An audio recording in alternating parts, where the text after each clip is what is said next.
Në një intervistë të fundit për gazetën prestigjioze britanike The Guardian, kryeministri Edi Rama ka qenë i qartë në refuzimin e kërkesës së qeverisë britanike që Shqipëria të shfrytëzohet si vend tranzit për emigrantët, të cilët u është refuzuar azili në Mbretërinë e Bashkuar. 10 vite më parë, asnjë imagjinoi që Britania e Madhe të kërkonte vende të tjera ku të flakte emigrantët. Fakti që sot jo vetëm që nuk është e paimagjinueshme, por edhe po ndodhe, po diskutohet, nuk ka të bëjë me Keir Starmer apo Rishi Sunak, është sepse Britania ndodhet në kora të zymta.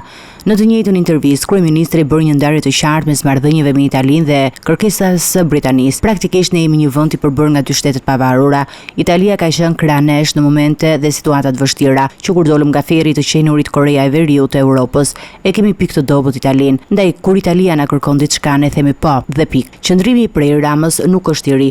Ai u shpreh në të njëjtën linjë edhe gjatë konferencës së përbashkët për shtyp me homologun britanik Keir Starmer me 15 maj në Tiranë, kur deklaroi qartë se Shqipëria nuk është dhe nuk do të bëhet vend për strahimin e emigrantëve të padëshiruar nga vendet e tjera.